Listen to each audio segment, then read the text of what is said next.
Yes bank के Q4 के नतीजे अच्छे रहे हैं और आज जो शुरुआत हुई थी शेयर की काफ़ी दमदार हुई थी। हालांकि ऊपरी स्तरों से शेयर फिसल रहा है, लेकिन अभी भी कमज़ोर बाजार में 1.5% ऊपर है ये शेयर।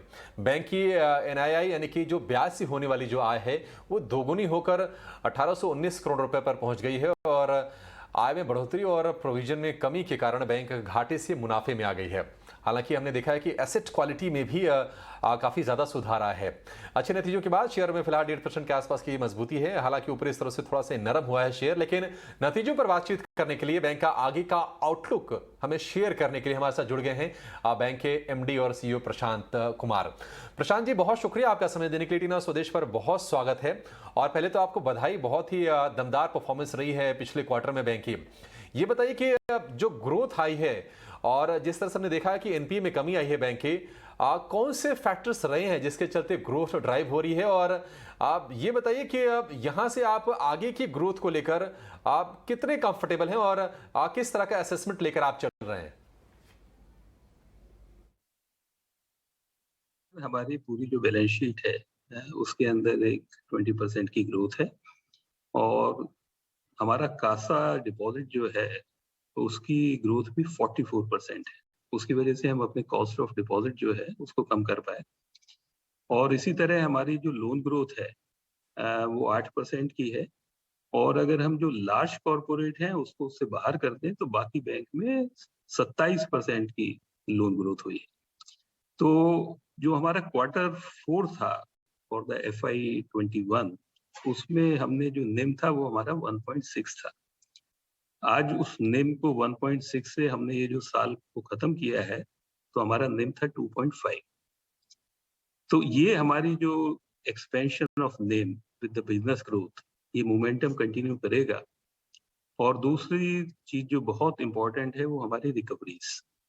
हमने पिछले 2 साल में कोई 13,000 करोड़ की रिकवरीज और अपग्रेड किए हैं। और उसका जो P&L इम्पैक्ट हुआ है वो कोई 5,000 करोड़।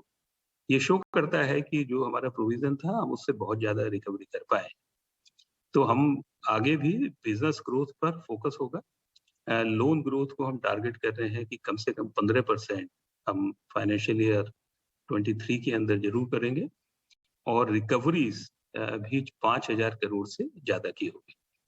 तो हमारा जो निम है वो हमें उम्मीद है कि जब हम FY23 क्लोज करेंगे तो हम 3% के निम के आसपास क्लोज करेंगे। और जो हमारी रिकवरीज है वो हमारी जितनी भी क्रेडिट कॉस्ट है उसका जो ध्यान वो रख पाएगी।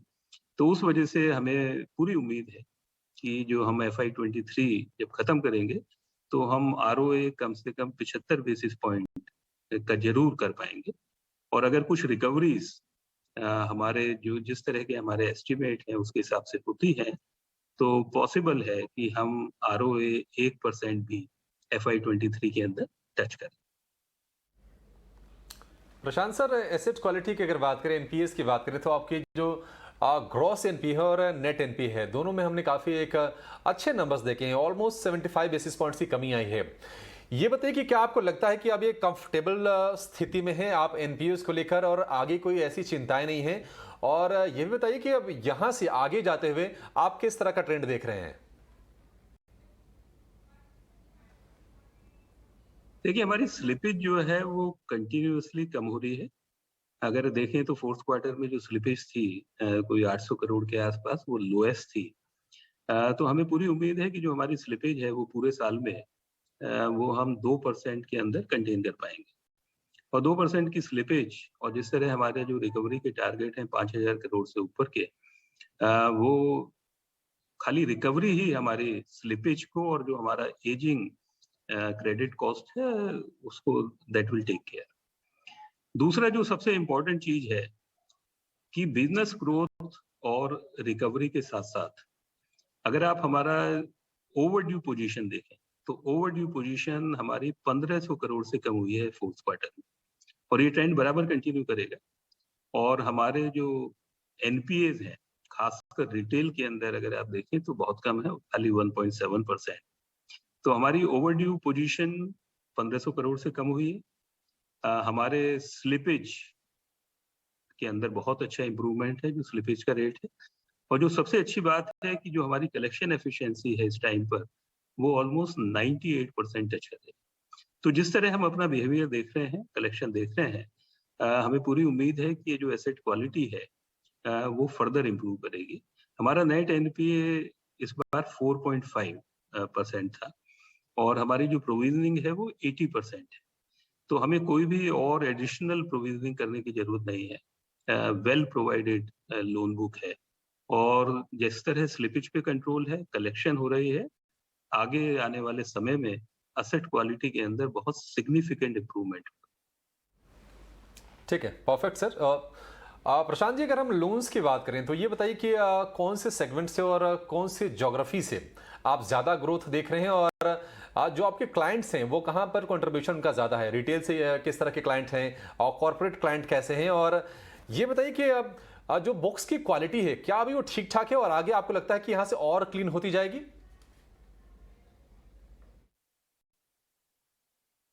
तो 2 साल पहले जब हमने अपनी जर्नी शुरू करी थी, तो हमारा जो कॉर्पोरेट था, वो 56% था और रिटेल और एमएसएमई 44% था।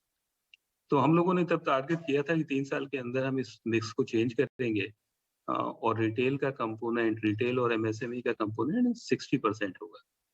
तो आपको बताते हुए बहुत खुशी है कि ये टारगेट हमने 1 साल पहले ही अचीव कर लिया है और आज की डेट में हमारा जो रिटेल और एमएसएमई है, वो बैलेंस शीट में 60% है। ये ट्रेंड कंटिन्यू करेगा और इस साल में हम 64-65% रिटेल और एमएसएमई के आसपास पहुंचेंगे, क्योंकि हमारे जो ग्रोथ एस्पिरेशन है वो रिटेल, एमएसएमई और मीडियम एंटरप्राइज वो 25% से ज्यादा के, और लार्ज कॉर्पोरेट के अंदर ग्रोथ हम 10% टारगेट कर रहे हैं।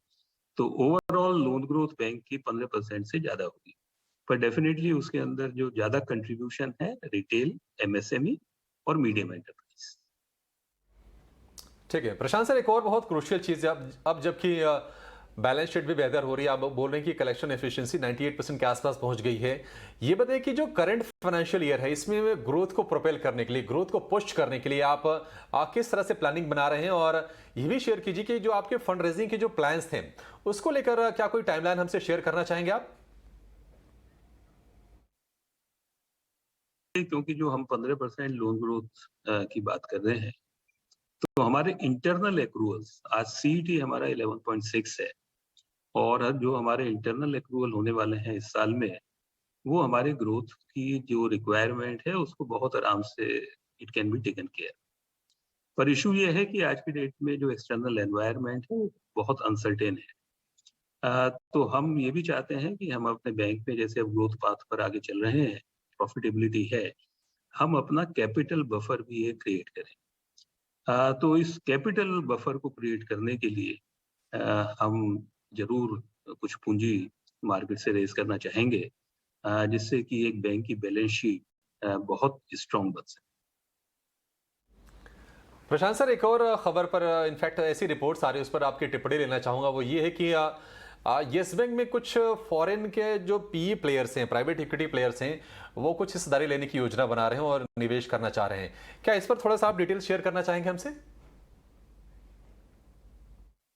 देखिए, खबरों पे तो मैं कमेंट नहीं करता, पर पूंजी रेस करने के लिए बहुत सारे तरीके होते हैं। प्राइवेट इक्विटी है, क्यूआईपी है, रिटेल मार्केट है।